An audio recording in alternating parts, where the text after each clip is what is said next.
Bonjour à tous, dans cette vidéo vous allez voir la correction de l'exercice 13 du chapitre 9 sur la chute d'un grêlon et des dégâts occasionnés. Dans la première question, je vous demandais quelle était l'énergie responsable des dégâts occasionnés par le grêlon. Eh bien, cette énergie, c'est l'énergie cinétique, qui est liée à la vitesse du grêlon avec la formule. L'énergie cinétique, c'est 1/2 fois la masse du grêlon fois sa vitesse au carré. Je vous rappelle les unités. L'énergie cinétique s'exprime en joules, la masse s'exprime en kilogrammes et la vitesse en mètres par seconde.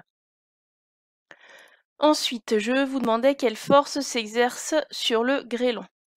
Donc si on prend le petit schéma, on vous dit que le grêlon est en chute libre, ça signifie qu'il n'est soumis qu'à son poids. Donc dans cette première étude, on néglige les forces de frottement. Et vous savez que le poids a pour point d'application le centre de masse, que cette force est verticale, dirigée vers le bas. Ensuite, et bien sûr, cette force est conservative, hein, vous l'avez dans le cours. C'est une force dont le travail ne dépend pas du chemin suivi, donc c'est une force conservative. Je vous demandais si l'énergie mécanique se conserve ou pas.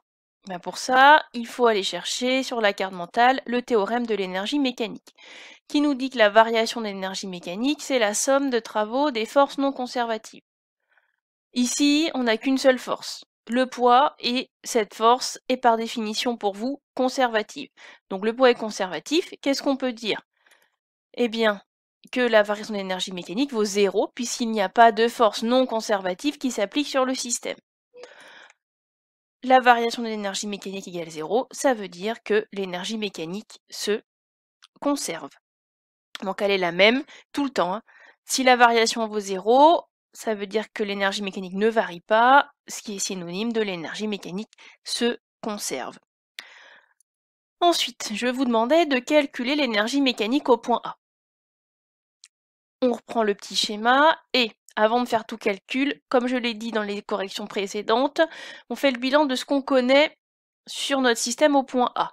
Ben, au point A, on sait qu'il a une altitude de 1500 mètres et que sa vitesse vaut 0 mètres par seconde. Donc, si sa vitesse vaut 0 mètres par seconde, on sait que son énergie cinétique vaut 0. Et comme l'énergie mécanique, c'est la somme de l'énergie cinétique plus l'énergie potentielle, là, l'énergie mécanique ne vaudra plus que l'énergie potentielle, soit m fois g fois ha. On peut faire le calcul.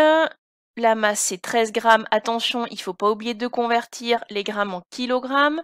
L'intensité de pesanteur, 9,81 et la hauteur, 1500 mètres. Vous faites le calcul, vous trouvez 191 joules. Donc c'est l'énergie du système pendant toute sa chute, s'il n'est soumis qu'à son poids. Je vous demandais par la suite, cette fois-ci, d'exprimer l'énergie mécanique au point B. Donc on fait pareil. On regarde au point B tout ce qu'on connaît. Bien, au point B, le glaçon est ici tout en bas. Donc son altitude vaut 0. Et ce qu'on cherche, c'est sa vitesse. Bien, si l'altitude vaut 0, cette fois-ci, c'est l'énergie potentielle qui vaut 0. Donc l'énergie mécanique va être égale à l'énergie cinétique, c'est-à-dire 1/2 fois la masse, fois la vitesse au point B au carré. On continue, hein. Le but étant de trouver la vitesse du grêlon à la fin de sa chute. Donc pour ça, il faut trouver une relation entre l'énergie mécanique au point A et celle au point B. Normalement, si vous avez répondu correctement à la question 3, que l'énergie mécanique se conservait, donc que la variation d'énergie mécanique valait 0, ça équivaut à EMB moins EMA qui vaut 0, hein, en sachant que la variation d'énergie mécanique, c'est toujours l'énergie mécanique au point final, ici B, moins l'énergie mécanique au point initial, ici A. Donc, on peut en conclure que l'énergie mécanique au point B est la même que l'énergie mécanique au point A. On va maintenant pouvoir commencer à exprimer VB à partir de la relation entre EMB et EMA. Donc on remplace EMB par son expression, hein, 1/2 fois m fois VB au carré égale EMA. Je vous demandais d'abord d'exprimer VB en fonction de EMA. Donc ça nous donne 1/2 de m fois VB au carré égale EMA. Nous on veut juste VB, donc on va déjà mettre 1/2 de l'autre côté, ça va venir fois 2. Donc on aura m fois VB au carré qui vaut 2 EMA. On veut se débarrasser de M, c'était un multiplié entre M et VB, ça va devenir un divisé.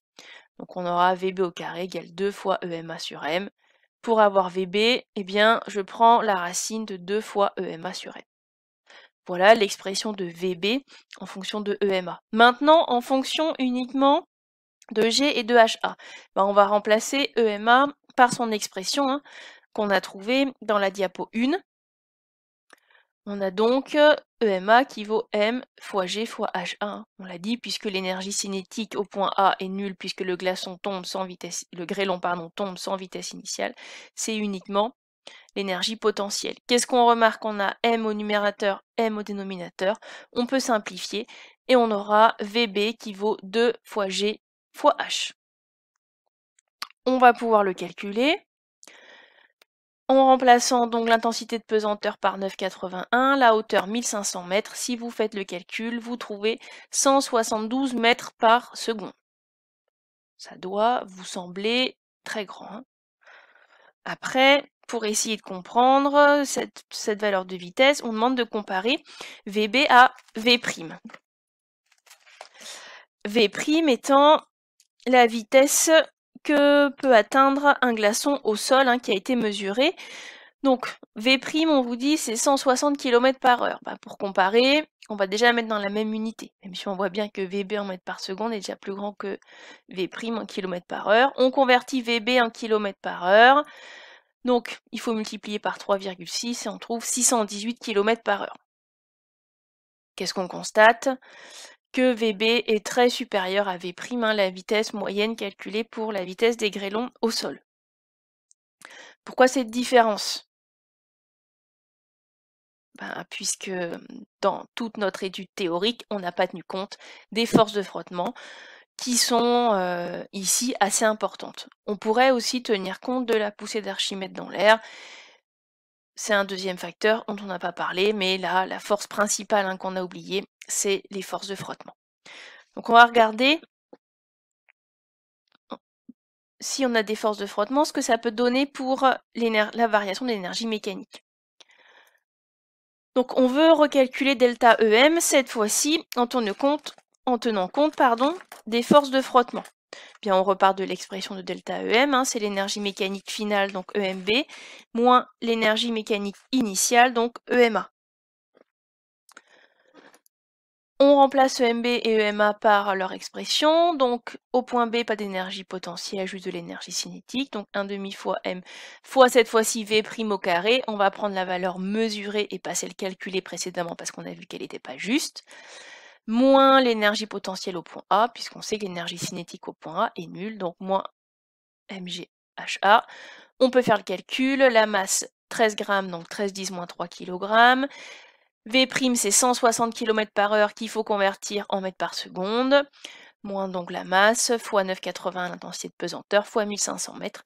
Et on trouve une variation d'énergie mécanique qui vaut moins 178 joules, qui est bien différent de 0 joules. Nous, on a posé comme condition au départ que la variation d'énergie mécanique était égale à 0. Donc on voit bien ici que ce n'est pas vrai si on tient compte des forces de frottement et donc de la vraie vitesse des glaçons arrivés au sol.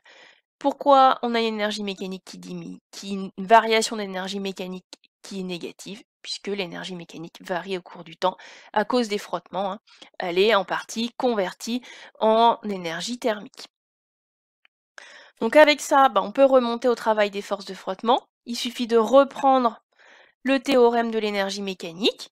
Bien, les frottements sont une force non conservative, donc la variation d'énergie mécanique est égale au travail des forces non conservatives.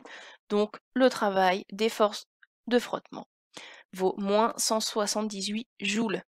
On réfléchit toujours au signe du travail. Est-ce que c'est normal que le travail des forces de frottement soit négatif?